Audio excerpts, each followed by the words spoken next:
What's up, everybody? It's your boy Mike Mac. And it's your boy Curtis, aka a man. And Mike, I don't need your help becoming a man. You know why? Because I drink milk. What's up, y'all? Yeah, and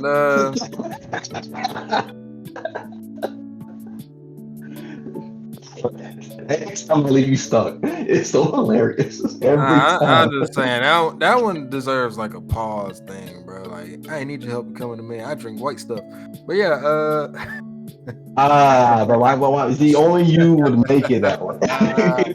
That wholesome joke into you know what? Well, hey y'all, welcome to another episode of the Black Heroes Podcast, and we got a special one for you today. Yeah, today we will be talking about the great, the beautiful, the RWBY. The RWBY? Yeah, it feels like if you ever had to say like the RWBY, it would be weird. I just wanted to see how it sounded. You sounded so like I kind of like it. I kind of like it. I can't even lie to you. I like it a little bit, just a little bit. The RWBY. Like RWBY should do that introduction for herself. Like, who are you? I am the RWBY. Like Dwayne the RWBY Johnson. Yeah, it'd be kind of cool. Like she had to do like some. You don't watch Konosuba, so I can't say that. But if she ever had to do like some Megumin type introduction, like I'll show you that one. No, I only showed you that clip where Megumin yelled out, "Anybody who calls me a lolly will catch these hands." I feel like I've seen that clip. I've seen clips of the show. I just haven't had a chance to watch it just yet. But I do want to watch it. It's on my list. Oh, that's where I got that from. RWBY, whatever. Listen, so we're talking about the RWBY, one of the flagship shows for Rooster Teeth Productions, a American-based animation team. And if you don't know, this is actually its 10th year. So 10-year anniversary happened like, I don't know, I think June. It started off, with the as everybody else put it, the PlayStation 2 graphics. I was gonna say PS1. I'll give it PS2. I mean, PS2 has some stiffness to it, but it was form-fitting sometimes. But it started off with the PS2 graphics, and then eventually got up to about PS4. So waiting for that PS5 Christmas. It's got one more generation to go. Oh my god! Well, with RWBY, so you actually watch RWBY like every volume when it comes out? Actually, I caught RWBY like 2016. I want to say, because I saw RWBY when it came out on Netflix, and it had both season 1 and season 2 compiled as not a movie, but like a as a one episode, 2 episode thing, and they were both like an hour long. Okay, because I know for me, you showed me RWBY when we was in school, and I think you only showed me the first 2 volumes. These are the first 2 or 3 volumes. I want to say it was 2 because there are certain things from volume 3 I just flat out don't remember at all. So I think you only showed me the first 2 volumes, and I just never watched it again after that. I think you were telling me stuff this year about it, and I was thinking about it, and then I think what happened was when you started talking about it, I got it recommended on my YouTube page, and I got curious. I clicked on it, and what you was telling me was the current volume, and my first thought was like, oh man, like what happened to RWBY? Because I only remember RWBY as like the happy-go, spunky like girl. So to see this, it really made me question like what happened. And then I think I also saw the table scene in that volume. I was like, okay, how did we get to here? Okay. So it made me truly go back. Press pause. Did you just say happy-go-spunky? I mean, how else can you describe RWBY? Like, he's happy-go-lucky. Adventure Times, Cartoon Network, Flapjack. I mean, she basically is like a Cartoon Network's character in an anime. Hi, I'm RWBY, and I'm happy and spunky. That's the description of RWBY. I'm sorry. Happy Come Go on, you Spunky. can't tell me that. I'm sorry. It's not her. Happy Go Spunky is just funny. Especially her in the beginning. But that's how I remembered her. And to see like what happened in the current volume, I was like, okay, like so Mike, you wasn't exaggerated when you said like she went through some stuff. And So also, that made me want to like go back. the But other thing that I want to throw out there, I told Curtis about stuff, but no spoilers. I don't do all that spoiling stuff. yeah, you really didn't spoil anything. You just said like she just went through some stuff. You know what I mean? And left it at that. Yeah, you know, people be spoiling up out here. You know, team no spoils, team no spoil, team no switch up. You know what I mean? But I will say though, like spoiler alert for this episode, like we're not gonna go like play by play of every single thing. We're gonna touch on certain aspects of it. So spoiler alert, if you watch the series now, cool. If not, pause this, go watch it. It's amazing, and then come back. All right, you've been wanting time to jump in, bro. I can't believe that kill. Nah, I mean, I legit thought you were to say it. nah, but let's start off with some high notes. So, Curtis, if you had to say since you're the fresher into the series, or the newer into the series, I don't know what phrase I'm trying to use. What do you like about RWBY? Honestly, like the beginning of it, I like the dialogue. I like the interaction with the characters. Like these, it was how can I word this? Like all the jokes, especially in early RWBY, really landed for me. Everything was funny, but it knew when to take itself seriously. Like it was a good mixture of different things. Like it could be funny, but it also can be serious at the same time. So I think that's a little bit of everything for everyone. So you're left on the edge of your seat. 1 minute everything could be cool, and then the next minute something pops up. And one thing I do like about this series too is that it's not afraid to go to that dark place too. Like it's not afraid to I know you hate stakes and death and stuff like that, but I like how they do that. I like how some of these characters they don't have plot armor. Like some of these characters can die in this series, and people have died in this series. So I just like the fact that it's just a mixture of everything that anyone, regardless of where you're on the spectrum of the anime community, you can find something to like about this series. All right, first off, I don't hate stakes. I just don't think a story has to be burned to the ground if it doesn't happen. That's the only thing for me, but that ain't what we're here to talk about. If I had to say what I like about the series, one, the evolution of the series. I just appreciate watching something start from scratch and build up to where it is now. I like how it tackles all aspects of storytelling, from, with plot progression and stuff like that, character development, sometimes character regression, character interactions and stuff like that. World building is really good in the series. And a lot of tones and subtones are handled very nicely, And to be honest, I was very surprised to find out RWBY got a lot of hate. I mean, there's no other way to put it. I mean, if you go on YouTube, you can find a video of somebody saying what they like about RWBY, and he'll have maybe 100 views or something. But let there be a video burning RWBY to the ground, she'll have 500,000 views, and people will be like, "Hell yeah, speak the facts," even though the person lied.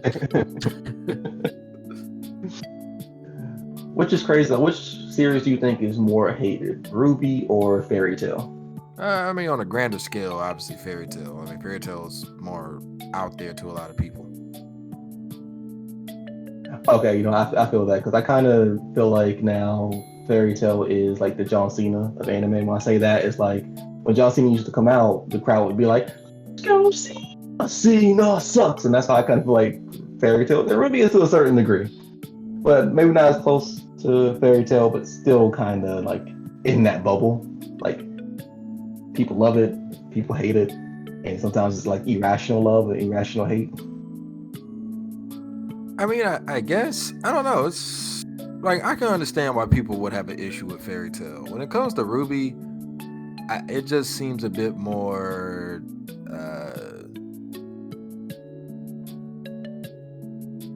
It seems a bit more like what people want versus what's actually wrong with the series. Or one thing. Oh, go ahead. no, I'm trying to find the perfect way to state it, but it seems like when it comes to the things I see people critique with the series, sometimes it just feels like personal bias versus the series actually doing something bad. You know what I mean? Like, oh, Crow punch Oscar. Why didn't they take 5 minutes to stop everything to have everyone check on Oscar? It's like, oh, well, maybe because everybody just got done handling the fact that Ozpin has been lying to them and finding out a lot of their efforts are kind of gone out the window. Like, maybe that's why. Oh. I See think what I one mean? reason why I think it gets a little bit of hate is because it's actually for the reason why I actually enjoy the series. I think some people are not a huge fan of the tone because there have been times where the tone is all like, funny and stuff, and then it goes to serious and back to funny, which I understand that. I do get that critique because that's the reason why some people don't like the MCU. So I understand that. Like, you don't like the tone being mixed. Like, you want to have like one solid tone for the most part. But I mean, That's in really real what life, I don't know, because it'd be like people always talk about realistic stuff and real life, and but in real life, even if you're in a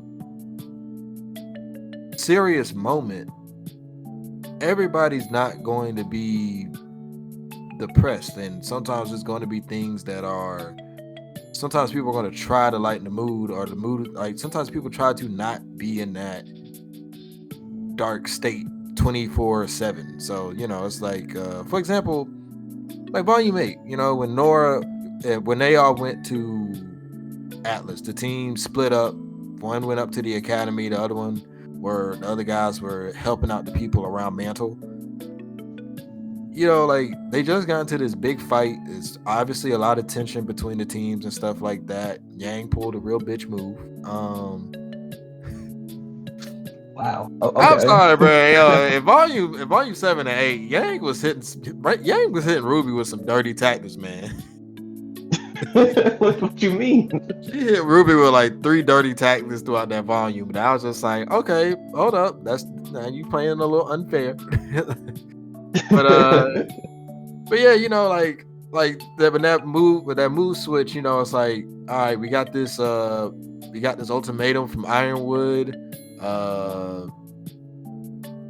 We gotta go help get the word out and stuff like that to help for other kingdoms to come help about Salem. There's all types of things that really take a lot of effect in there, but it's not like the teams have to be sad the entire time. And even Ren stated, like to Yang, like, hey, it's okay to be scared. You don't have to cover everything with a joke.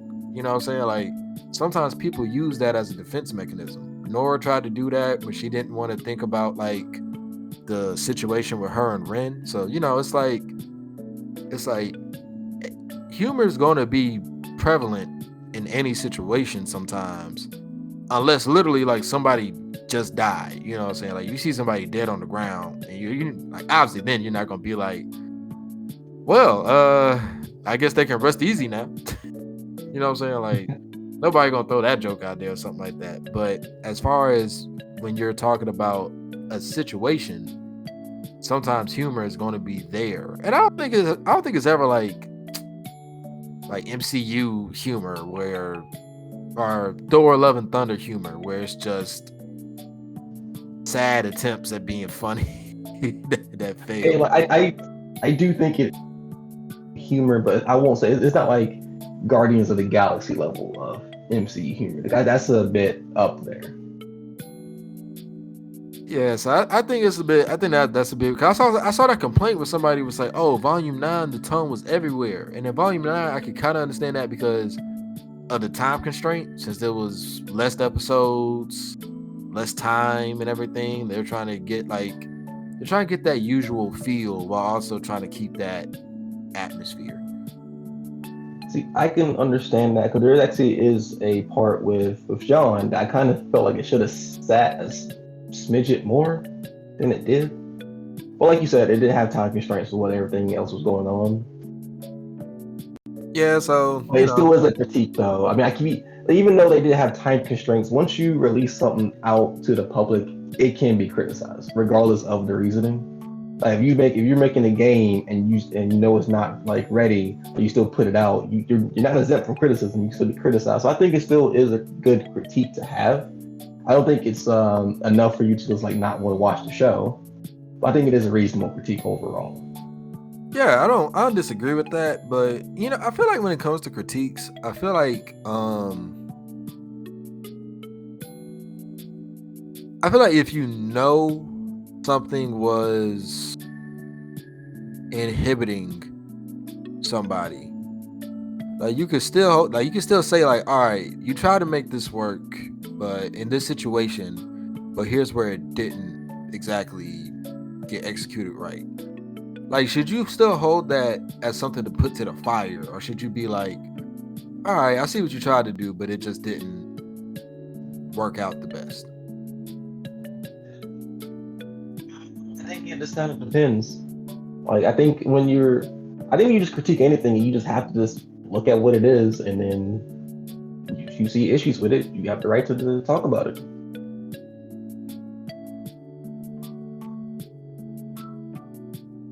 I mean, yeah. I mean, moving on from that though. I mean, for dislikes, I really don't have that many dislikes for the series. Honestly, to me the series flows well, and like the main thing I saw a lot of people say was like, "Oh yeah, RWBY after Volume 3 or after the creator passes away, the series just goes downhill." And I'm like, did y'all say pay attention to the other volumes? Because they're not going to be like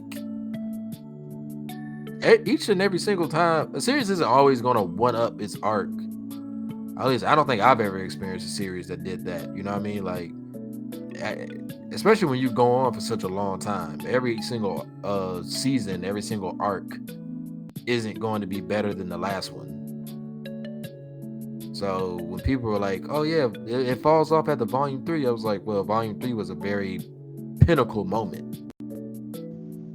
So you gotta go back to the build-up process." You know what I'm saying? Because everybody did that messed up triangle back in back in English class with introduction, the rising action, the climax, the falling action, The falling action. resolution. Yeah, man, I did that enough times to have to be stuck remembering that for the rest of my life.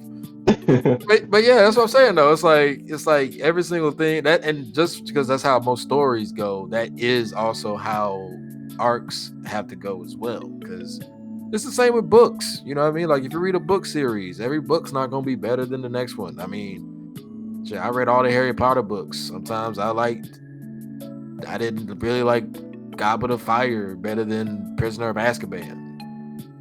To me, Prisoner of Azkaban was like the best. Like to me, nothing ever surpassed Prisoner of Azkaban to me. I don't know why. It was something about that movie or that book. I don't know. I think my favorite one is probably like Half-Blood Prince, but you know, not to get off track. But yeah, so you know what I'm saying? Like sometimes you have to accept that you have build-up arcs, and I feel like for something like Volume 4, like I think Volume 4 is a perfect arc for what it has to do, you know? Yeah. So I feel like when you look at that, it's kind of strange to tell me like, oh yeah, Volume 4 isn't better than Volume 3. It's like, well, it's not really supposed to be. It's supposed to reset you into what's going on. Like it's supposed to reset you into what is the new norm. So, you know, you're going from, oh shit, Beacon fell, we're no longer students, what are we doing now, to, all right, here's what we're doing now. And I appreciate that. RWBY is a good place show to me. I think it all like depends on like your taste. Like for me, like my favorite volume was Volume 7. If someone says volume 2 is their favorite or volume 3, I'm like, cool. I enjoyed each volume, but everyone has their preferences, so I understand that. I will say though, before I get into some stuff I dislike, I think we spent like 20 minutes just talking about dislikes. So I don't want to like have one positive thing in here before we go back to the negative. What? We spent like the first 5, 6 talking about what we like. There's plenty more. Like, I think we spend more time on the negative than the positive a little bit. At least what I'm thinking. Oh, all right. I thought we was having fun. No, I was like, oh man, I want to like go back to the positive real quick before I dive like more into this negative. But the one thing that I also like about the series as well, I don't think it's a bit of a stretch to say that RWBY has one of the best soundtracks. I don't know, it's a bit of a stretch. I think the music in RWBY is absolutely amazing. The singer Cassie Lee Williams, her voice, like she's the voice of RWBY. Like when you hear her voice, you automatically think RWBY. And she has made so many like banger songs, like countless songs. I mean, I agree with you. I mean, yeah, I like it a lot. I mean, my favorite soundtrack is Volume 7. I pulled a couple songs from Volume 2 and Volume 4. And in Volume 6, I like some of the big like moment songs like Indomitable. You know that song I played when RWBY had to stop that big grim?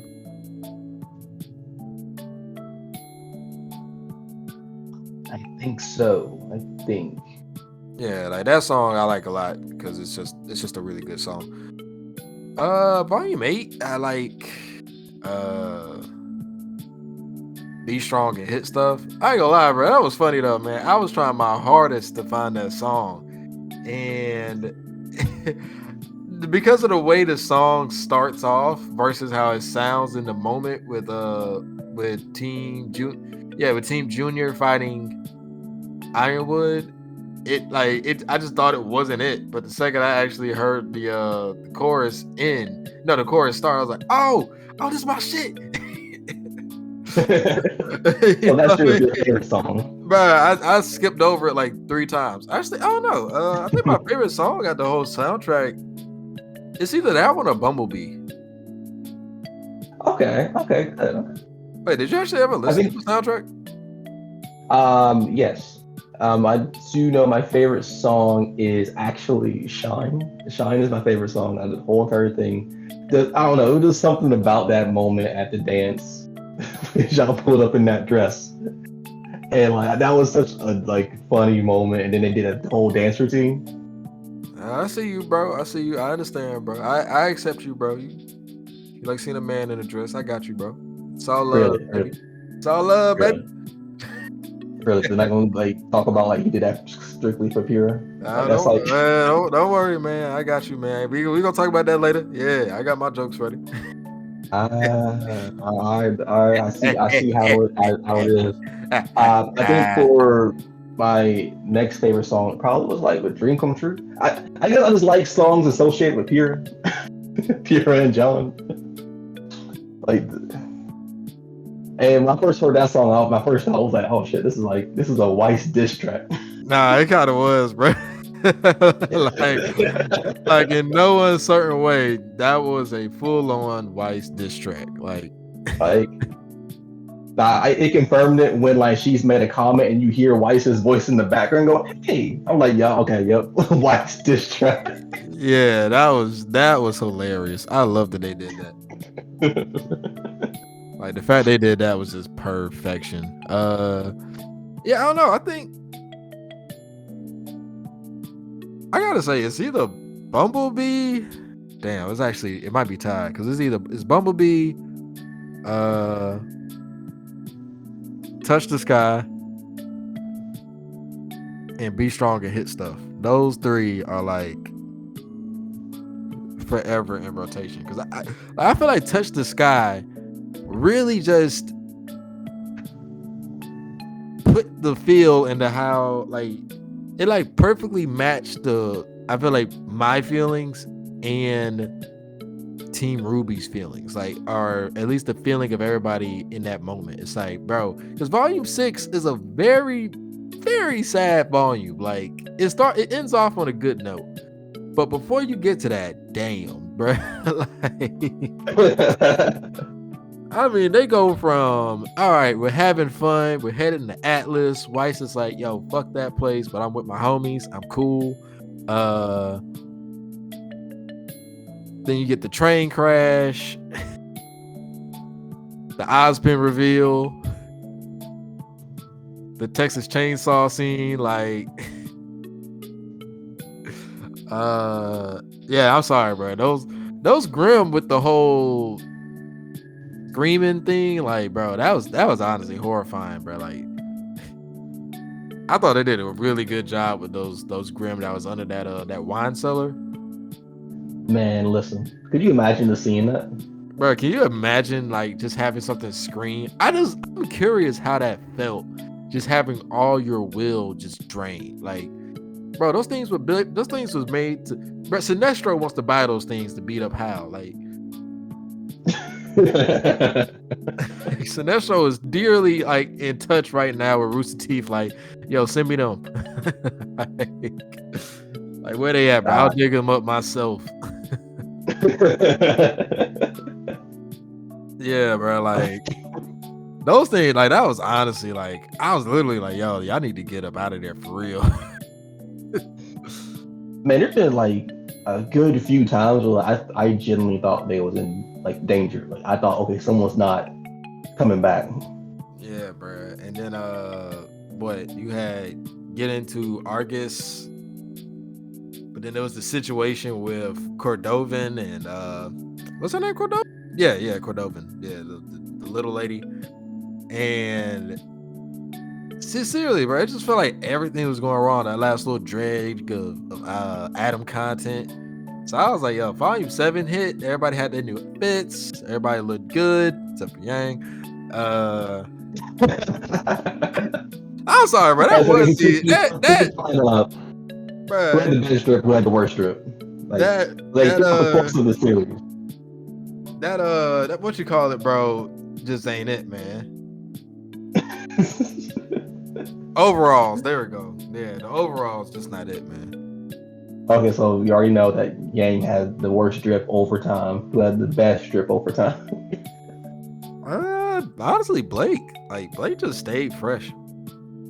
I was gonna say Blake, but like with her new fit, I'm like, some of those zippers are just unnecessary. I don't know, bro. They draw you to the legs, bro. It draw you to the legs. So I was like, I understand why they did it.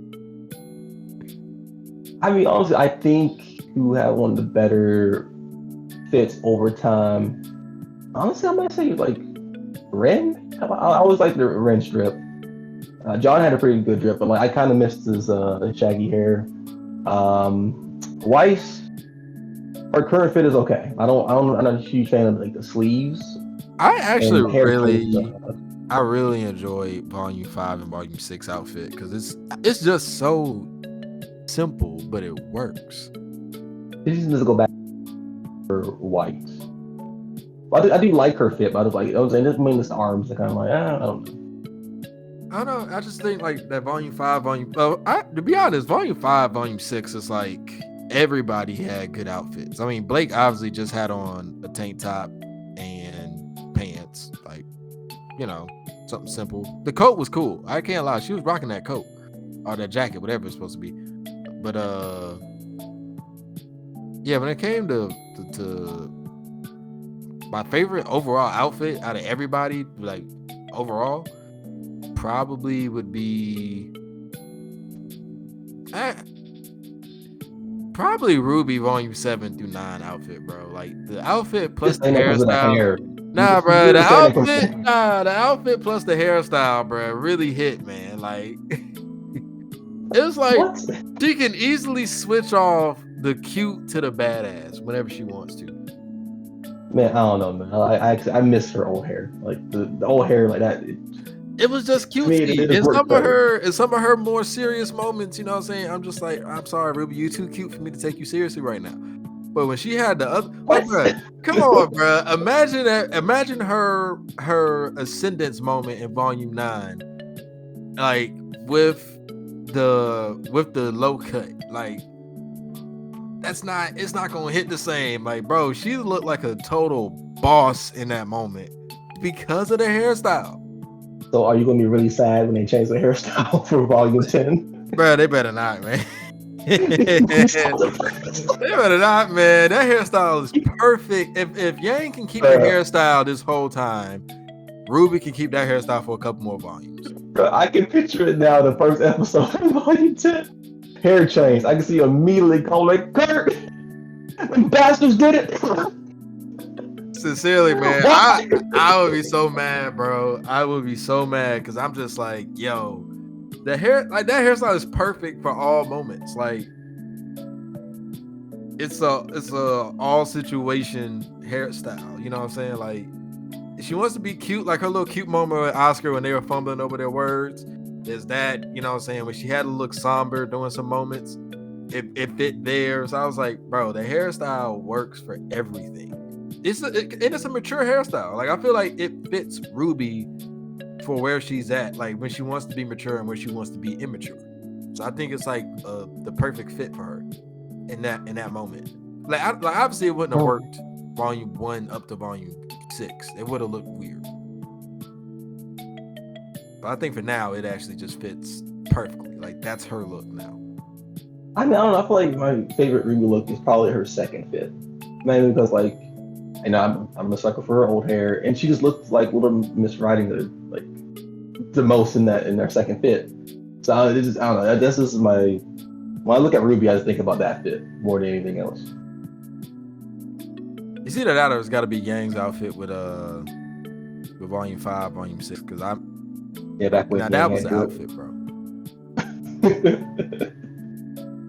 The coat, I'm checking the mindset. leggings.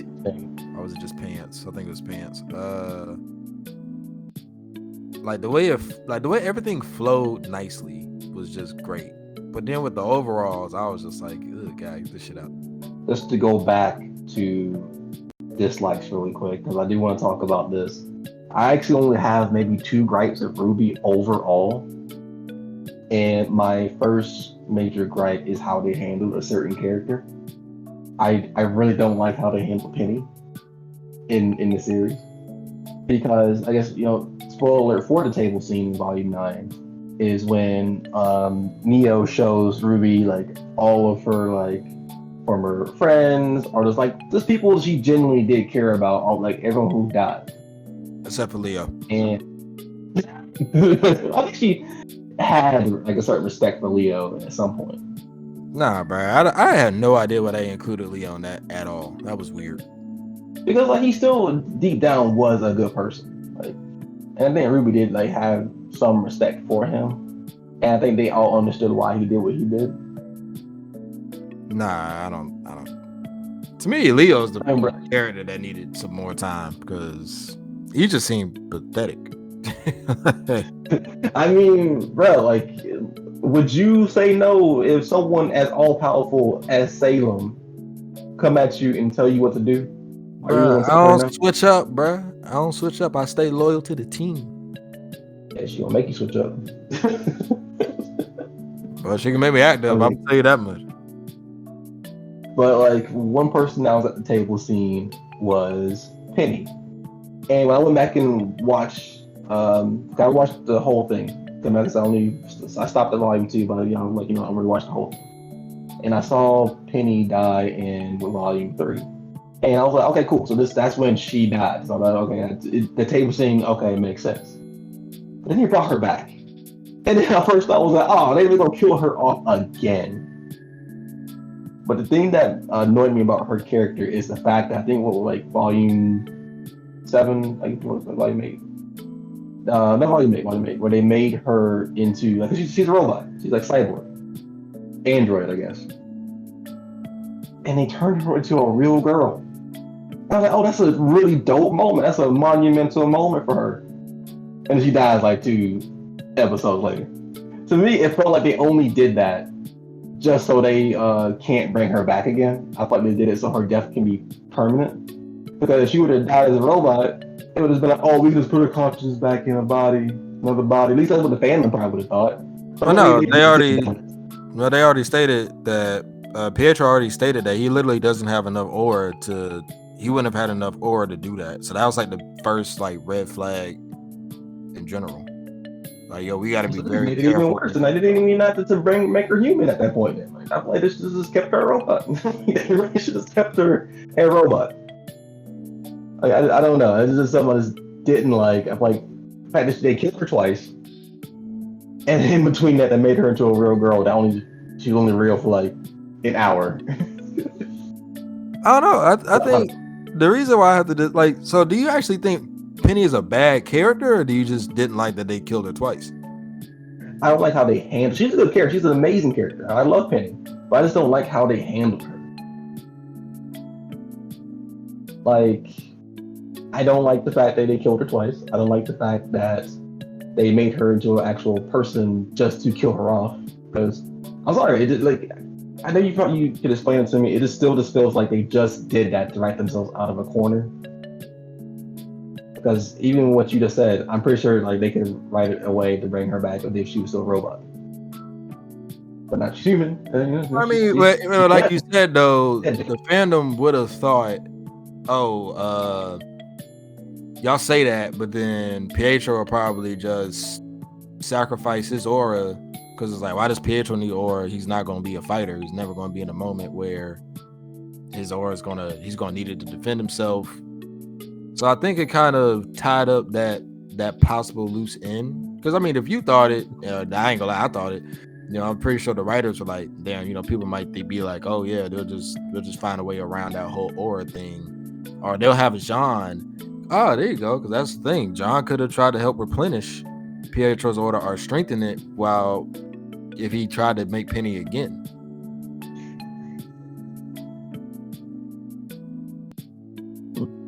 So I don't know. I think it tied up a loose end, but honestly, I always felt like it was done well because Penny was like, it was a big part of what was bringing RWBY down. At the same time, it's like, Volume 8, like Volume 8 is actually my favorite arc or my favorite volume because I thought they handled perfectly like the hope, despair part, because it's like you start off very bleak. Well, you start off not as bleak as possible because it's like, hey, we finally got the team back together. Everything's going to be okay. They're going to work together. They're going to make everything right. Then it's like, oh shit, we got a lot of arguments going on. we need some YMCA team building right now.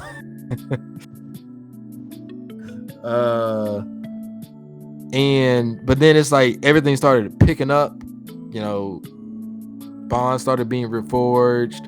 Everything started looking good again. But now we need that moment of despair to truly hit. And it felt like the best person to do that with was Penny. Because like that's who it was looking the highest for. So it just felt like you wanted to ever hit a moment of like, sometimes life's unfair. Sometimes it just doesn't work out, even when it seems like it will. That was like the perfect moment to do it. And Cinder was like the perfect person to mess all that up. Cinder just ruins everything. I mean, I'm on team fuck Cinder. Honestly, like I know you love her for some reasons. Hold up. I don't love Cinder. I'm just saying. I mean, I don't know, man. Like your track. She do her job. She do her job. Emerald is my queen. All right. And who does she follow? Huh? I mean, she killed that. Who does she follow? That finest dude in Volume 2. But hey, man, she on the side now. She saw the error of her ways. How long did it take her to do that? Man, look, if Anakin can come back at the end of Star Wars, Emerald could come back now. All right. Bruh, she was on Cinder's lady dick for so long. And Cinder was a baddie while she was doing it. So. Hey, you can't lie, bro. Cinder had the style, bro. In Volume 2 and Volume 3. Oh man, honestly, man, even though I don't like Cinder, I will say she's a great antagonist. She's a great. Killing them heels and the dress and everything, bro. I was like, damn. Like when she pulled up to the dance with that dress, and Mercury started dancing, I was like, yeah, nigga, you better move. Like, But like, even though Salem is like the overarching antagonist, like I do think Cinder is like the main antagonist. She's the one who's been making shit happen. She's the one that's been like a lot of the bad stuff that happened to the heroes was because of her. Remember what happened to Kira? yeah, but I'm saying, and I love that. Like, but I also love the fact that Cinder loses so much. Like, she has to struggle just as much as the other guys. Like, it's not easy for her. Like, it seemed easy for her with volume 2 and 3. Like, volume 2 and 3, everything was going seamlessly for her. You know what I mean? Mm-hmm. So, tricking people, hacking the system, fooling Ironwood, all that stuff, everything was going great for her. And then, you know, she has the moment where Ruby, you know, Ruby hits her with the power of eyesight, and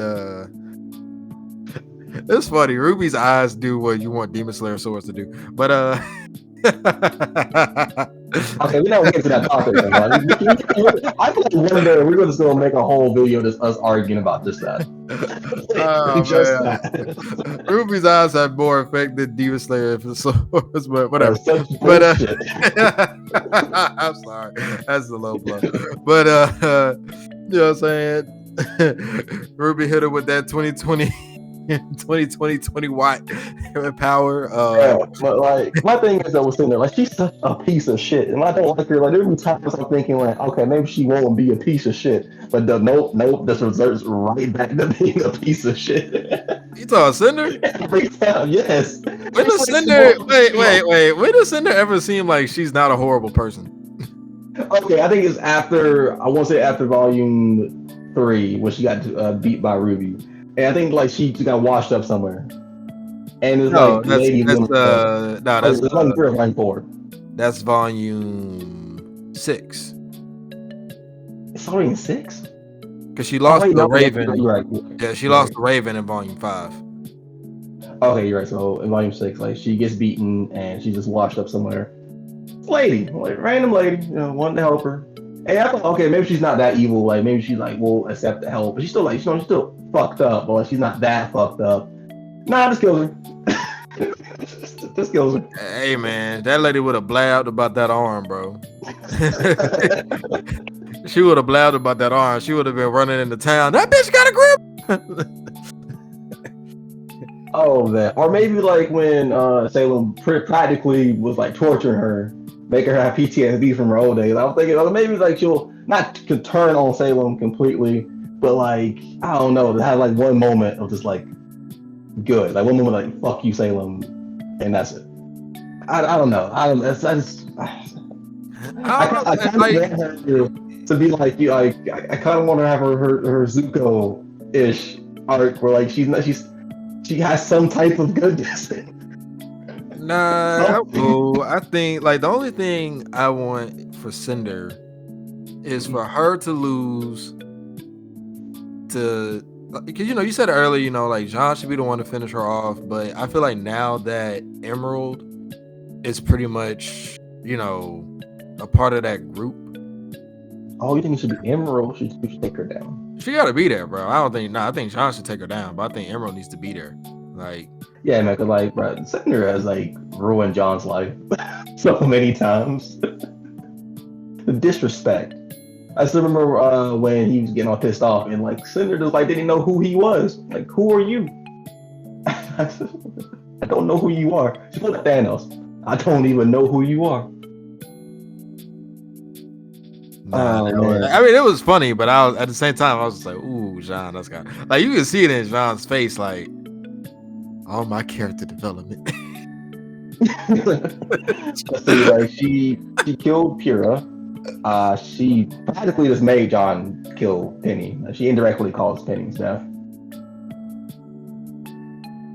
She killed Weiss. Hey, be honest, bro. When she stabbed Weiss, I was like, God damn, no. Bro, I thought Weiss was dead. Yeah, I was like in that moment, I was like, we do got to go team for team, I guess, but not Weiss. Okay. If someone from Team Ruby had to die in that moment, who would have died? Who was Cinderella killed? Nah, And to you would be have been honest, okay with it? nah. To be honest, Weiss is having a very bad time that whole arc. That whole arc was bad for our. It's like Weiss did Can you not imagine going through enjoy all that? like You going that. through all that just to die? Like Volume 4 was just not good for Weiss. She gets smacked by her daddy. And then she tried to first she's stuck at home. She hates being at home. She gets smacked up by her dad after having to deal with the pretentious people and at the party. She stows away on the ship, you know what I'm saying? She got to save the ship. Then the pilot messes up with crash landing the ship. Then she gets kidnapped. Then she gets she meets up with Yang, sure, but then she got to be in that uncomfortable situation between Yang and Raven. It was just like not a lot of good stuff happening for Weiss, you know what I'm saying? Volume 5, she got to help Yang out with all her feelings about Blake and stuff like that. You know what I'm saying? She losing her fight against what was the girl that was following Raven? Rainier. Yeah, she losing that fight. Then she gets stabbed. Like if John didn't come in with the clutch, it was definitely GG. Yeah, like everything was just not like Weiss was not having a fun time. Like I know when she stabbed Hazel to get him back into the fight, she had to have been there like, oh, finally something's going my way. This is why I feel like Weiss deserved to be the comic relief in Volume 9 because she was really funny in Volume 9. Like I feel like she deserved that. Yeah, but it just like I was just like, good Lord, Weiss, catch a break, please. But again, in that moment though, like if you didn't want Weiss to die, who else could have like took that knife? Nah, I think it was just Weiss, man. Like Weiss is just having like. That was just like that's why I felt like that because I was like, man, Weiss is having like the worst luck out of everybody in the teams right now. Like, I mean, sure, Jean's sad, but at least he's having dubs. I mean, Ren and Nora are pretty much consolidating their relationship, I guess, and then Ruby's just wait. Are you putting Weiss over Jean, who had it worse? in Volume 4 hey, who slapped Jean? I'm just saying. When did John get held kidnapped? He lost the love of his he lost his love interest. Yeah, okay, he lost his love interest, but at least he got a backup. Weiss. No. I don't want to see them together, bro. Like I love them both. I don't want to see them together. What? What you mean? Nah, man. Let John and Weiss get something, bro. Like they both deserve something. Weiss just lost her daddy. She just lost her friend. She just lost her literal country. Like she literally lost her rights to patriotism. Like she's going to shed a tear for her daddy. Probably, well, maybe I don't know. She had an issue. That's still a pops though. So I feel like she wouldn't cry about it, but she would still be like, "Oh shit, Dad's dead." Damn, homie.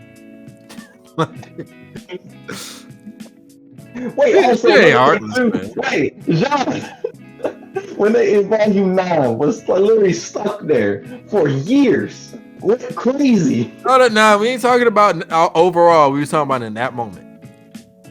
Okay, I give you that. I thought you were saying overall, Weiss had it worse. No, and I shouldn't have brought up the whole thing about that. But you know what I'm saying? But like her pops died and shit. But if we talking about like in Volume 5, by the end of Volume 5, if we have to talk about who had it the worst, I'm saying Weiss, because it's like, you know, Ren got revenge. Ren got revenge for his childhood. You know, same for Nora. I mean, she didn't really care about her village, but about that town they grew up in. But you know, Yang, sure, she had to overcome. Damn, hold up, because Yang. Well, Volume 5 was okay for Yang, but Volume 4 and Volume 5, it's just. It's different things, but you know, Weiss was having a bad time, all right? So Blake was going through some stuff, but I mean, she had a boy toy with her. Oh my god. Oh, sorry. So it's just like her walk around, do everything for me, monkey. Like, Oh my god. Well, it's like let's go ahead and get on this topic, bro. Okay, who is your favorite ship in RWBY? hey man, I don't do all that shipping shit with RWBY, but nah, Really? I'm playing. I just find the shipping discourse in RWBY and the RWBY fandom to be funny. There's so many relationships. I mean, like all the way wrong. Like RWBY does have a lot of ships in it. It's not just shipping. Don't get me wrong, but it is a lot of ships. I don't think it's a lot though. It's really just certain characters get along, and then people want to take that an extra step that's just not there. You know what I mean? Like, so you know what I'm saying? Like sometimes people just want to take extra steps that ain't there. But if I had to talk about my favorite one, I'd probably just say RWBY and Oscar. I mean, those two nerds are funny. Okay. I just like how they act around each other. It's funny. Okay. Me, favorite ship, John, Pura. I love them. You sure? I wish I got to see you sure? More of them. Was that really your favorite? Nah, I mean, we'll talk about the ship that you just said. You sure that's your favorite? I thought you don't follow them. Let's talk about it then. You just talking about your favorite. You don't see, they're my favorite, but you don't think that, Clover and Crash are the thing. I'm just saying, bro. Let's talk about your favorite one. All right, come on. You let's talk about you don't think that's a shit. Like, you don't think that was a shit. Nah, man. Like, man. Looking at each other. I'm just saying, Curtis, man. Crow was giving him that googly eye. Curtis, man, look, man. I'll accept you for however you want to be, man. You want to find the person. Me, I feel like you're hiding your sexuality. You want to find the person to give you their pin, put on your chest. You want to find that? It's okay, bro. It's okay, man. If you want to hide, if you want to stay in the closet, that's fine, bro. We'll still love you regardless. Hey man, listen, I'm telling the Emerald, so don't try that shit. You be hating on the baddies just because they evil, bro. Like, it's all right, bro. Fuck some of them baddies, because we got good baddies, so I don't need the evil baddies.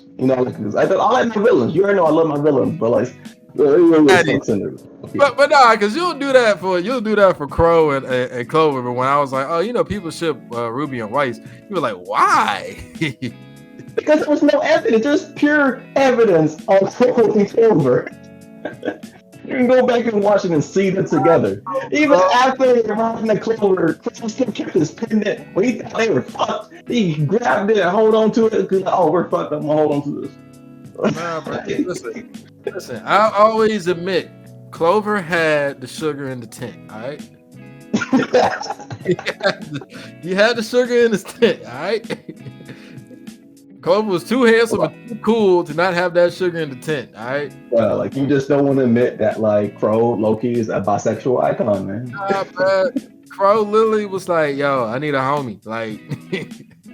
I'm tired around me. I'm tired of everything going wrong. You know what I'm saying? Hold up, you got good luck. Mountain Remnant edition. Yeah, that's your favorite movie. But yeah, you know what I'm saying? Like, Crow was looking for the perfect homie. Clover was it, and he was like, yo, this my dog. Well, he's gay. Hey, that's cool, but he's still my homie. You know what I mean? Like, oh man, like both of them, like they feeling each other. You know what? I'll even say the other side of Crow's bisexualness. I actually think him and Winter, for some reason, like I just like that ship too. I don't know why. I just like. Hold up, all this nonsense you can talk about Crow and Clover. Where was all the smoke? Where was all the childishness? Where was all the pettiness that Crow showed to Winter? Bro, man, I'm a sucker for like the rivals like turn like lovers and stuff. Like I'm a sucker for that. I know you didn't watch season 2, but I watched season 2 of Bridgerton. That was like the whole thing was like rivals turn lovers thing. I've always been a fan of that. Yeah, I really do. So I mean like I just like I can see them together because they are kind of opposite. So I can see it working. Because Crow had all the stuff. When did Clover wink at Clover? Because Crow hit winner with that. I'm gonna catch you later type win. Crow hit her with that. Hey, you know what rule, my man. Don't play no game. I'm gonna see you at 7. But that was funny after their fight when they went back into Ozpin's office. When she was like, well, he was drunk. Who said it? She was like, he's always drunk. That's just him. That's just Nah, sincerely, bro. Like that back, I was actually pretty sad. Like, and I appreciated the fact that they let Crow just have a moment where he didn't have to worry about messing up somebody's life. You know what I mean? Like, or somebody being in danger from being around him. Because he just seemed to really enjoy it, especially with all the effort he was putting in to just to do better. You know what I mean? yeah. But to backtrack really quick, to like, I still want to go back to my favorite ship, my actual favorite ship of John and Pyrrha. Hey, you said Crow and Clover's your favorite ship earlier, bro. Like, oh, sorry, you said I say that. I refused. You when we talked about how we set up the episode, you was like, "Oh yeah, Crow and Clover, my favorite ship." I was like, "Oh really, bro? Okay." Nah, man. The moment I brought up ship, you try to claim that. So I always talk about them on time. But I then told you my favorite ship was John and Pyrrha. Okay, bro. You was a pirate looking for the man. You switch up police over here. Like he's switching up on me now. He knew my favorite ship was. He just mad because like he can't see the forest through the trees. He can't understand Crow's his sexuality. Nah, man, you trying to see the spoon? All right, that's what you trying to see. But nah, honestly, with Sean and Pyrrha, I love them. Like they were just such a good couple. It was a tragic ending to the relationship, and it was cool because I think John was the only person that really, I mean, besides Rain North, but John was like the main person that kind of saw more in Pyrrha because everyone like looked up to Pyrrha like, oh, she's like amazing in everything, and I think that made Pyrrha feel so alone. But John never did that, so he always kind of saw her just as her, and she really loved that. So when they finally got that kiss, I was happy, but I was sad. I'm like, dang man, because she ain't coming back from this. And when she was killed, which I do wonder, like, do you think Cinder, when she stabbed her with the arrow, but when she incinerated her, do you think she did it out of mercy or just kind of quicken her death a bit?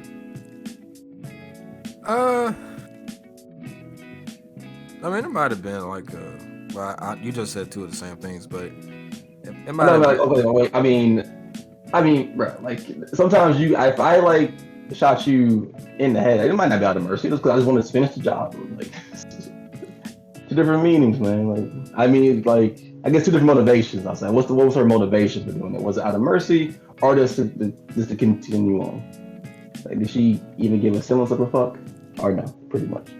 I mean, out of anybody, I feel like Cinder wouldn't have had any actual beef with Pyrrha. Honestly, she may have. She might have, because if it was any characters for Cinder to really like dislike, I could see it being Pyrrha and Weiss. Like, oh yeah, because I was like all my struggles, and y'all had all this opportunity growing up. Y'all had all this greatness growing up. Because I mean, I know a lot of people had problems with the fact that Cinder's backstory came in so late. I thought it was actually perfectly timed for how they were handling Cinder. At first, I thought they were trying to make me feel bad for Cinder. I was like, nah, fuck her, bro.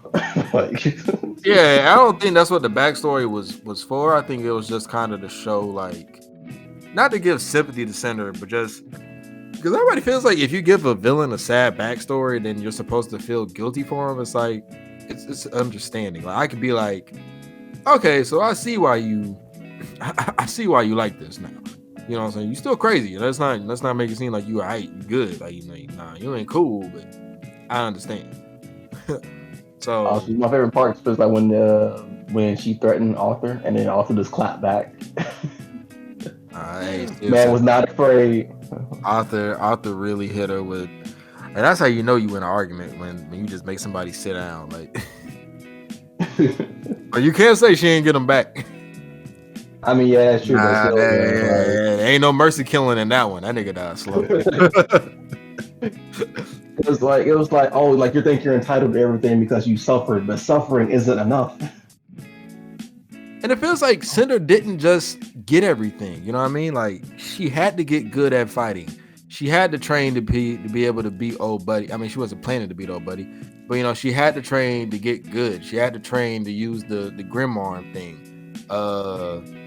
The maiden power, she worked on those. So it's like she's not a character that just is born perfect. She was born perfect, but I think like she was kind of molded to believe like she is entitled to all these abilities and all of it. Like she was raised to believe that.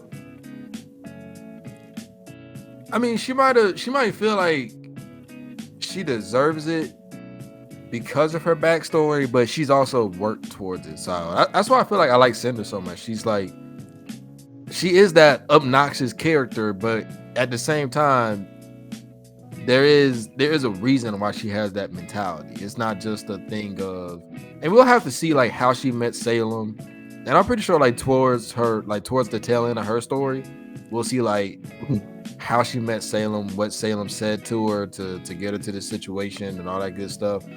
But you know, it's like I feel like Cinder probably wouldn't have given Pyrrha a merciful death. I think Pyrrha just at that point was just dead. So Oh, so you think she died before she got incinerated? nah, cause think about it, bro. Cinder got some good ass aim. So she stabbed Weiss, but she would bleed out slowly. Cinder got good ass aim, bro. She stabbed Weiss and you know, Weiss was dying slow.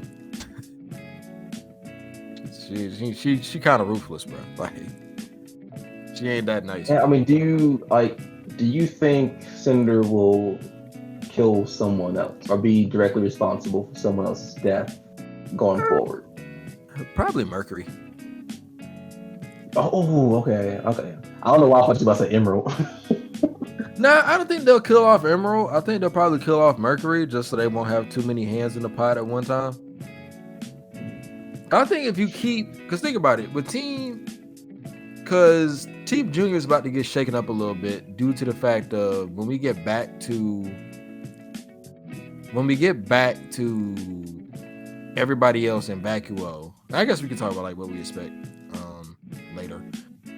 But when we get back to Vacuo, I'm pretty sure some time is going to pass. I doubt they're going to have Team RWBY in Volume 9 in a fairy tale world, and it rolls at the same time frame as the real world. So I feel like Oscar might be deeper into the merge. So, you know, now he might be distancing himself from the team, and then Emerald kind of fills in that spot.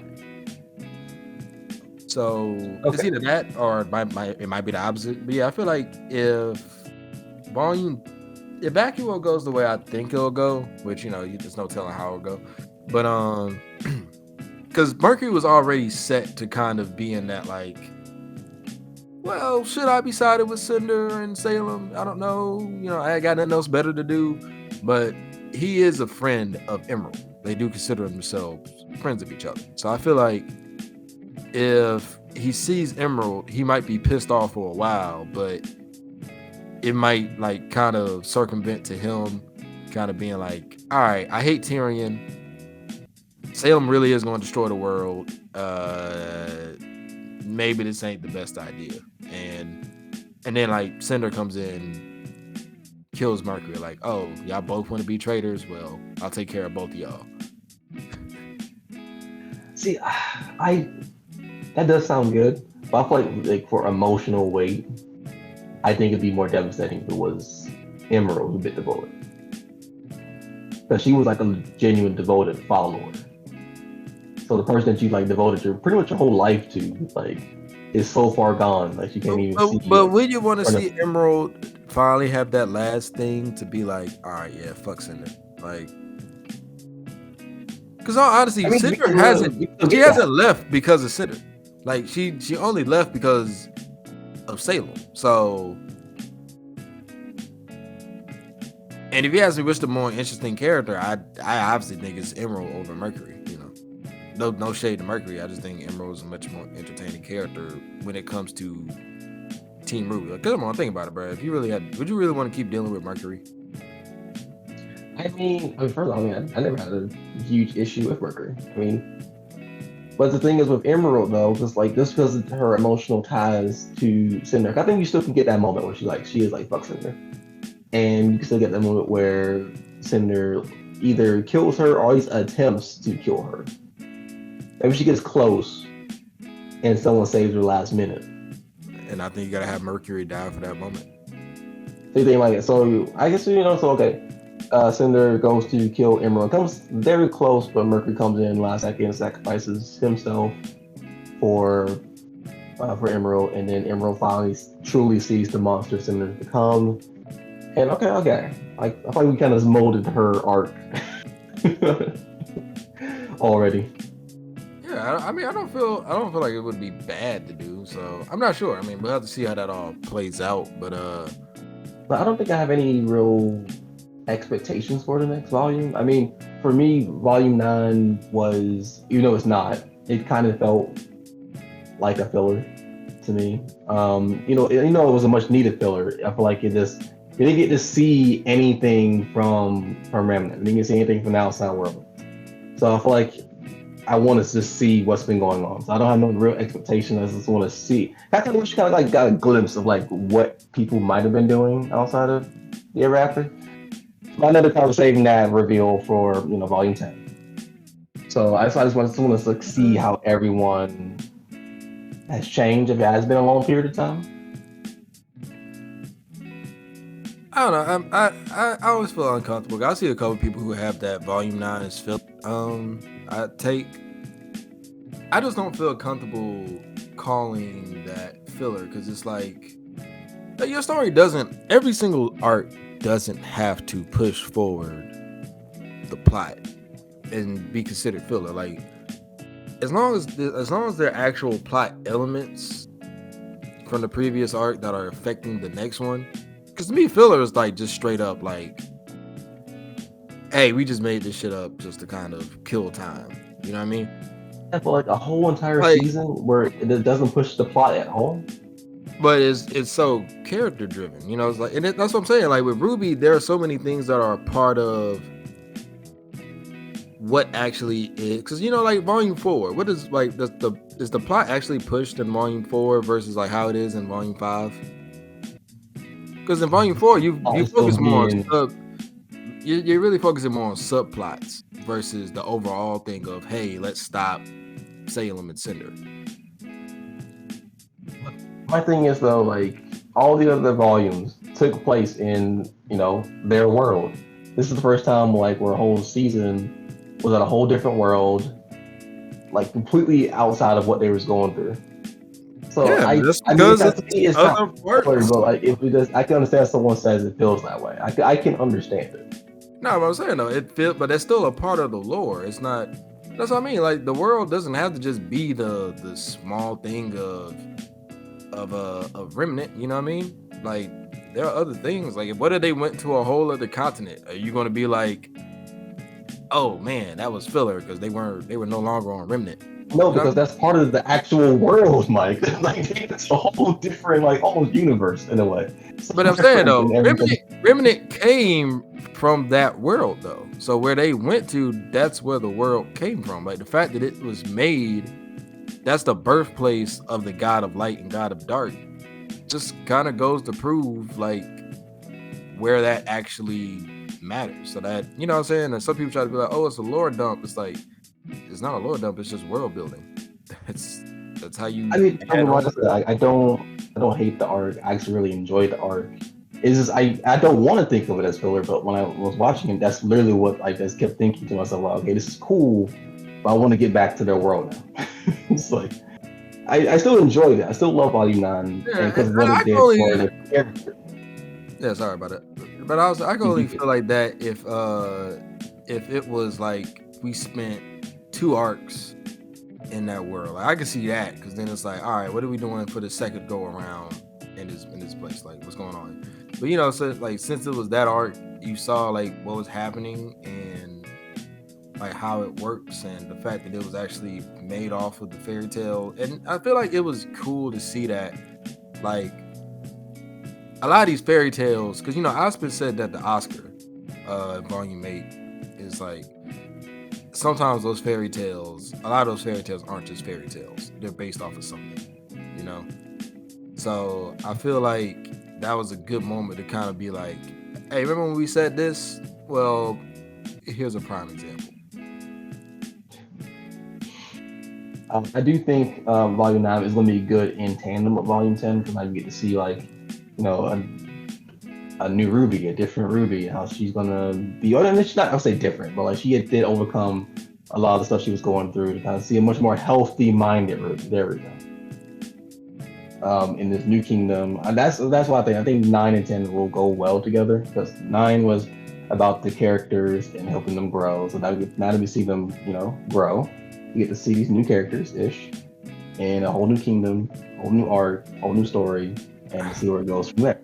I just hope that the headmaster stays on their side. Like, we need one headmaster to at least be a decent person. Like, throughout the entirety of it. Because I mean, and I wanted to give a quick moment to this, because I feel like RWBY villains don't get the love they deserve. Because like, for example, like I thought the progression and the downfall of Adam was very good, because Adam had a lot of hype, a lot of stride to him. You know what I'm saying? Like, he comes in as this mystery character that we hear about from Blake, and we see in her short, you know what I'm saying, like her introduction trailer and everything. We get to see like how much he influenced her and stuff like that, and until she decided to leave. Then we see him just demolish Yang and Blake and cut Yang's arm off. And he's growing to this point of power. Like, all right, I got the white fame behind me. I got these humans doing like, pushing my narrative, blah blah blah blah. And then in an instant, boom, it's all gone. And he's just broken down to the last thing he has left, which is his anger and hatred of Blake. And that last fight was fire. It was. I was kind of sad to see him go, but like the fight was amazing. Yeah, but I feel like once the Faunus plotline was going to start taking a backdrop, it's like, it felt like you would have only held him for the Faunus plotline. You know what I mean? Okay, I see what you're saying. Yeah, so I thought the way they did it was great. Everybody else looks at it like, oh man, Adam went out simping and stuff like that. I was like, no, that was literally all he had left. Like, he got stripped down to what he had left, like, and that was it. Like, at the end of the day, he was a simp. Yeah, you know what I'm saying? Like, but at the end of the day, it's like the only person he could blame for, and it's not exactly wrong. The only person he could blame for everything going bad for him was Blake. So I like that they did that. They had a romantic relationship at one point, or they were just like kind of like partners. Nah, apparently I think they actually did date. Okay. Ooh, I know that probably had to hurt Blake a little bit too. Nah, I ain't gonna lie, bro. Blake, we gotta investigate how Blake has just everybody around her finger. Right, everyone likes the quiet, mysterious type. Why you think everyone loves Raven from Teen Titans? Nah, bro. Blake just know what she doing with them cat ears, bro.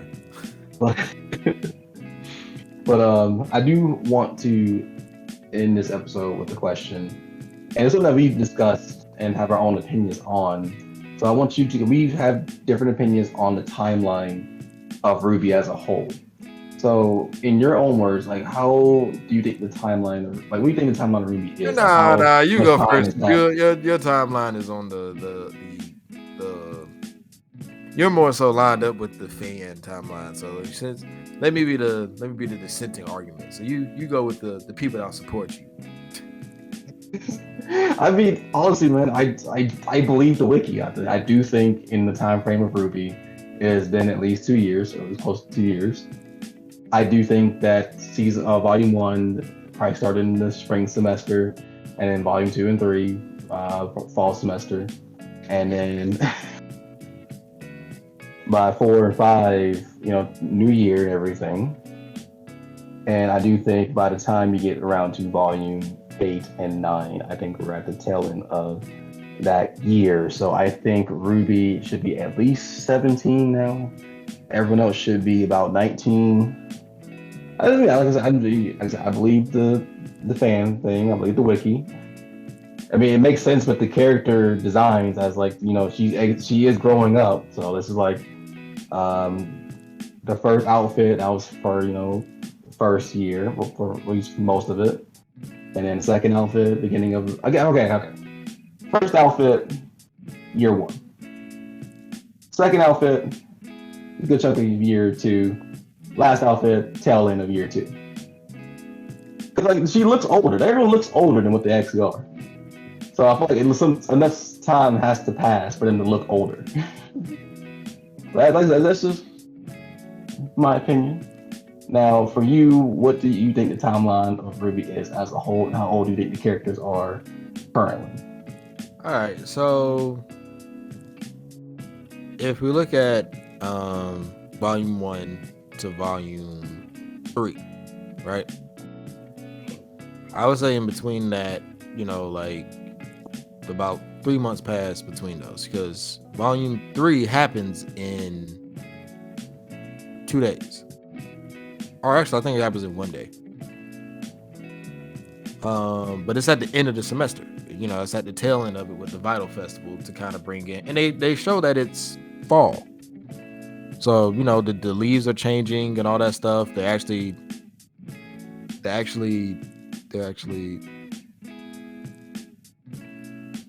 Holy shit! You ever realize that? Wait! I just had a. That's crazy, low-key, how they did that.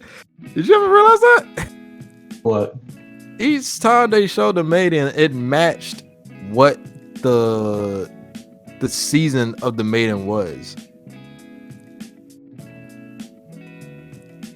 So the Vital Festival is happening in the fall time. So you have the fall maiden. Menagerie is like a very vibrant thing, like springtime. So that's where the spring maiden comes in. And then the winter maiden, you were in the snowy lands of Atlas. So you're dealing with the, winter, or a representation of winter. And now you're going to summer. You kind of just helped my case out a little bit if you read. No. I'm not saying it's not actually matching like the actual times, but I'm just saying it actually is like it's always a representation of what's going on. But moving on. So like I said, I think it starts off. Let's say the semester starts off like a regular school semester, right? So starts off kind of like tail end of summer, whatever. So if it has to start off in like August or something, maybe July, whatever. So you're going into fall, right? At the tail end of season 3, because they show the leaves are orange and stuff like that and everything like that. So from there, so let's say this happened like September, because leaves start changing in September. So yeah, let's say July to September. Boom. All right, just to actually try to put months on this thing to make more sense for me. And then volume 4 and 5 happen throughout the fall time, because you're going to Menagerie, and I think that takes about I would say volume 4 takes about a month, because obviously Yang took a while to actually rebound from losing her arm. It obviously would have taken a while for Blake and Sun to get to Menagerie, because that's a good bit of distance to travel, even by boat. You had like 2 different events happen with Weiss up in Atlas. And for RWBY, just traveling from Vale to Mistral on foot would have took a while, especially with no actual, transportation type situation. So I think volume 4 happens and takes place in the span of like a month or close to a month. Volume 5 happens in, I'd say probably about like maybe a week, 2 weeks. 2 weeks at the most. So between those two, it's about like close to 2 months. And volume 6, because they say like a couple days have passed since the end of volume 5 at the beginning of volume 6. So you got a couple days of volume 6. They spend about 2 days, I think, or about 2 days traveling to get to Argus. Then they spend about another couple days in Argus to try and figure out like how they're gonna steal the ship, get the Atlas, and all that good stuff. So I would say volume 6 is about like 2-3 weeks. So all together, we had like what, 5, close to 6 months. And then volume 7, let's say volume 7 takes like a month or 2 to happen, because they get adjusted and they are getting trained. So I doubt Team RWBY is going to be able to beat the Aesops with just like a couple days or a couple weeks of training from them. I think that would actually take like a month or 2 for them to kind of outsmart them and for everybody to get to a very competent level. And volume 8 takes place in a span of like what, 2 days maybe. So yeah, I would say by the time you get to the end of whatever time are they coming back in with volume 10, I would say by that point everybody, like for a majority of everybody, would be about a year older. So but at least by the end of volume 8, I feel like close to 9 months or maybe even 10 months have passed. So you're getting close to a year. But I don't think a full year has actually taken place, because Curtis, people grow. Like these are people that are 15. You're telling me that like in your head canon, 16 years passed and yeah, just about everybody would have had a birthday, so everybody would be about a year younger. Because think about it, Oscar was 14 when he was year older. Oscar was 14. Oscar was 14 in volume 4 and still 14 in volume 6. So where's all this time supposed to pass for him to turn 15? So I mean, so that's what I'm saying. Like the year hasn't passed between volume 4 to volume 6, if that's how you're trying to like set it up as you are. So that's why Oscar would only be about volume 1 and volume 3. Like literally months have passed just between those 3 volumes. I said that. Yeah, I said that. Okay. That's what I'm saying. I'm not saying like. I thought you were saying that the show started like in the fall semester.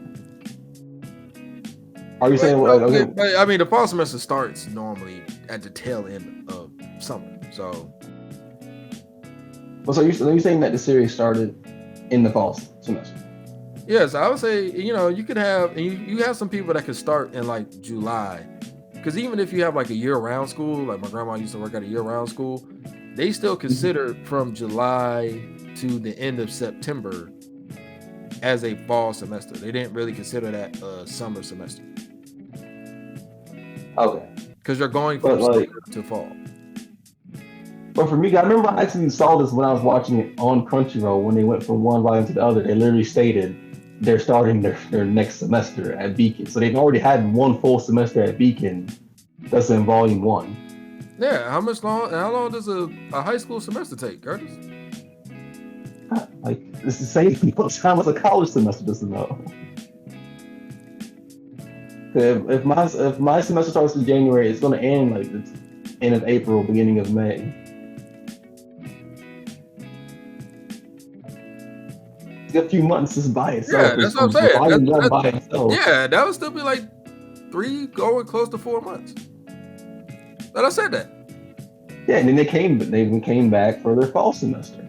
But I'm saying, but you're making it sound like they went in after the fall of Beacon. That's what I'm saying. Like you would have to say after the fall of Beacon, another year has actually passed. Well, you're not thinking about it. And they don't. And that's what I'm saying. Like they don't squat. But the only time the travel would have actually took a long time would have been volume 4, because you got to have, because Yang's riding on a bike, so for her it would not take as much time as it took Team RWBY or RWBY and Team Juniper to get to Mistral. She's moving damn near twice as fast. I feel like you think I'm expanding a bit too much. I think you're condensing a bit too much. It's like you said, like a whole year hasn't even passed in your timeline, or it hasn't. How are you saying it has not? I mean, I would say you're probably getting close. I'd say 10 months, which practically is a year. So everybody would have at least had a birthday by that point. And with RWBY being 15, she would definitely have had a growth spurt. For Yang and them, that's when they would have had their last little bit of growing to do. Maybe, I think girls stop growing in 18, 20, 18, 19? Just about. Yeah, and then maybe John might get a bit more taller, but he really doesn't need to. I don't know, man. In my head canon, because to me, RWBY turned 16. Everyone age. Because where's the extra 6 months coming from, Curtis? How much time? Okay, if volume 2 and 3 is in the fall when RWBY is 16, you mean tell me that every single other volume is only a couple months?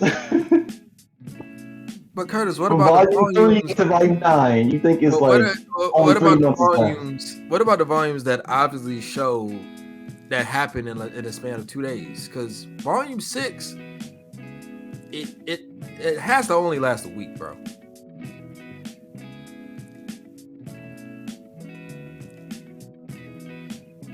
Volume 6 lasts only a week. It has to, because you have the 2 days. Okay, let me. Now I'm saying between volume 5 and volume 6, they did state that a lot of time, or not a lot, but it did state a couple of days have passed since Leonardo's death, because they got the story straight. Let me ask you this real quick. All right, so what was the time frame of volume 4? Volume 4? Yes. The actual time frame of volume 4. With the different ways they bounced around from everybody, I'd probably say I don't know, maybe 2 weeks. You gotta remember, they're already halfway to because they were already halfway to Menagerie, not the Menagerie. They're already halfway to Mistral on foot, because that's where they got helped out by the people to get Crow. And for volume 5, I would probably say about another. Yeah, I'd probably say about another 2, maybe 3 weeks, because they were doing the training. Yang still had to make it to. Yeah, Yang still had to make it to Raven. And then even when they made it back to RWBY and them, when they made it to RWBY and them, a couple of days still passed after that. Because you still have some of the stuff happening down in Menagerie. So yeah, I would say about maybe 2, maybe 3 weeks. Okay, you said volume 6 is 2 weeks. And you said volume 7. At that point in my timeline, you're already at 6 months. Okay, so we're at 6 months of your timeline between 4, 5, and 6. About volume 7. No. I'm saying between volume 1 to volume 6. That's from volume 1 to volume 5. If you count up everything, from my counting, that would be close to 6 months, if not a little over 6 months. With volume 6, because Curtis, they didn't stop. That's what I'm saying. Though RWBY left that next day after everything cooled off from Beacon. So she didn't leave the next day after the fall of Beacon, but after Beacon fell, maybe a couple days later, RWBY bounced. After she knew Yang was awake and Yang was, feeling down, she bounced. This is what confuses me, because for me, volumes 1, 2, 3, a whole entire year has already passed. That whole year has already gone through. So you tell me that the whole year has already gone through, and after that it's just days, weeks after that. Wait, say that again. So, because in my headcanon, like I said, the show started at the beginning of the year and during the springtime. By the time volume 2 rolls around, they're starting their fall semester. And by volume 3, the fall semester should be just about close to being done. But what it would have been done. So that's almost pretty much a year by itself. I really hope one day like Rooster Teeth just kind of like really does a legitimate timeline or like something just to kind of I get mean, more they'll clarification. have to say how much time has actually passed once we get back to Remnant. So you know what I mean? It's just Don't get me wrong. I know however like they the do it. wiki isn't the best like thing used for like I just don't think 2 information, years. but I just don't think 2 years have passed because it's like that means that because that would have to mean that volume 2. I think that's where they showed.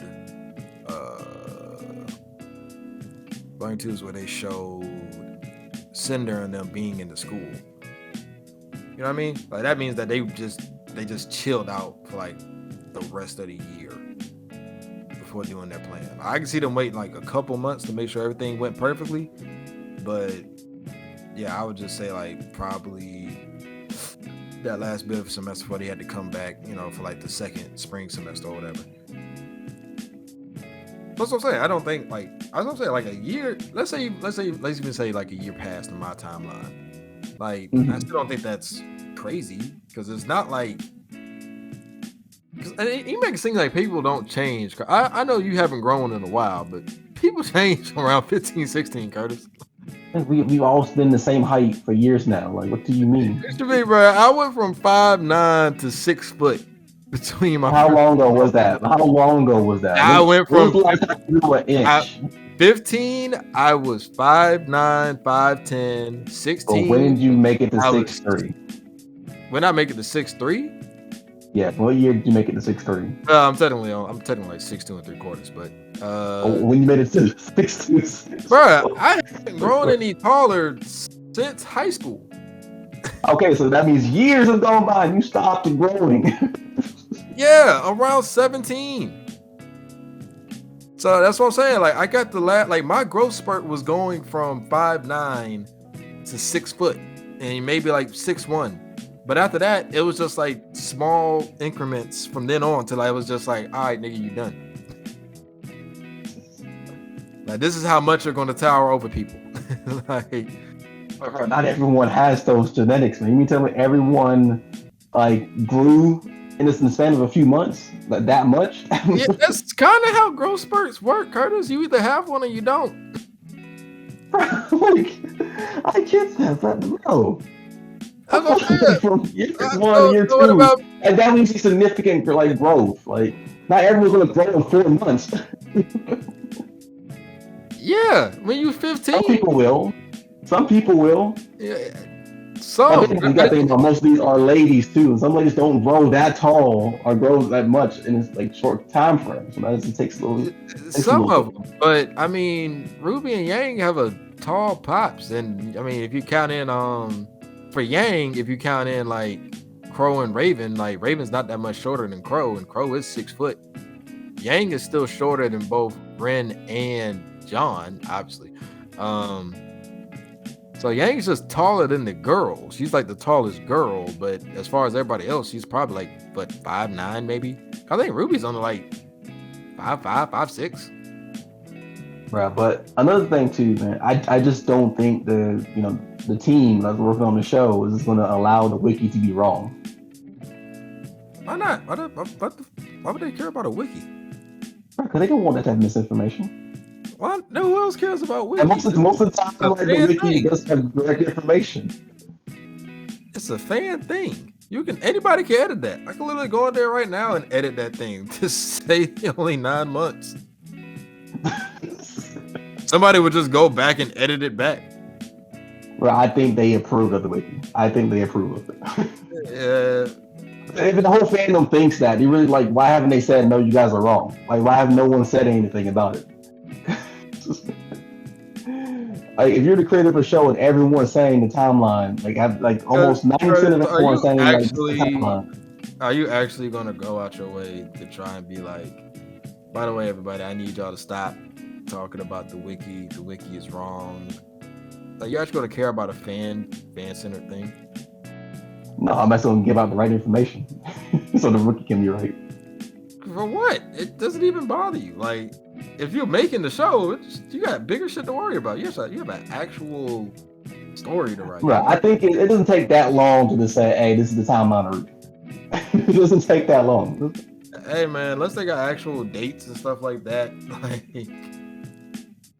I just don't think for them that's the least of their concerns. And like I said, Or even they for could this, literally, like, they could literally say RWBY is 17 or RWBY is 16. yeah, They could sometimes it's fun, and maybe just they confirm. want to enjoy the chaos a little bit. Like, all right, y'all want to talk shit about writing? We'll let y'all write yourselves in circles. Either way, man. I don't know, man. Enough of this I'm just some timeline. people who care about it. Enough of this Okay. timeline. Well, Let's get we to can whatever it is like.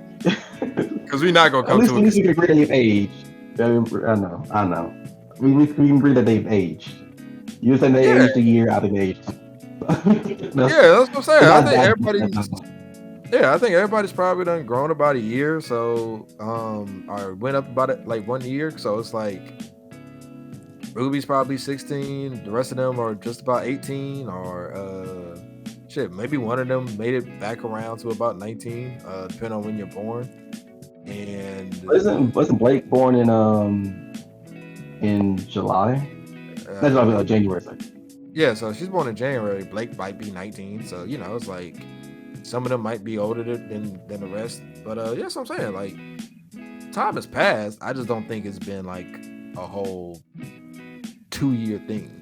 So yeah, I just think like when it comes down to it, like it'll be interesting because because Oscar hasn't grown. Oscar's been the same height. That nigga's still shorter than Ruby. Hey, some people have their genetics, man. Yeah, he's taller than Neo, but oh man, everyone's taller than Neo. I went through this whole episode without talking about the actual love of my life, Neo. Oh my god! I mean, that is true. We did not talk about she's actually is one of the better characters in the show. She doesn't say a word. She doesn't got us. She doesn't got talk. She does not. She does not. But maybe we'll do a part 2. But yeah, so I can fanboy over Neo because she deserves it, especially after. Let's do the whole episode of part 2, us fanboying over Neo for like an hour. Yeah, bro. We gotta talk about how she just rolled that umbrella to the spaceship. Bro, that was the funniest thing. And then she did this. Look at how small she is. Oh my god. It was actually one time when she was like, her and Cinder was squaring off, and I just realized, I'm like, yo, Cinder's not that tall. And Cinder was towering over Neo. That's when I actually noticed how short she is. Because I was like, hold up now, because I've seen Cinder next to Yang. Cinder's short. Like, I think Cinder's shorter than RWBY. Like, this doesn't make sense. So Neo has to be like 4'11". But aside from that though, we'll wrap it up there because the episode went a bit longer than we planned to. But whatever. So yeah, that's pretty much like an overview of what we think of RWBY. What we like, what we dislike, why we think people dislike it, favorite characters and stuff like that. Characters we like, moments we like, blah blah blah.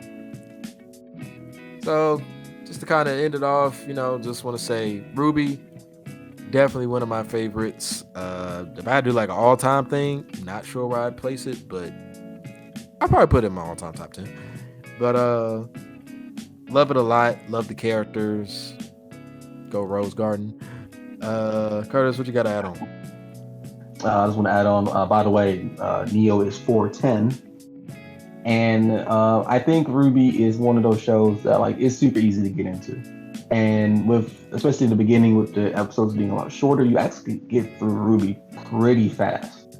Like, if I didn't take little breaks here and there, I probably would have finished it within like a week, maybe even a couple of days. And I actually set my mind to it. But it is a fun watch. It has everything that you could want in a show. It has its funny moments, it has its serious moments.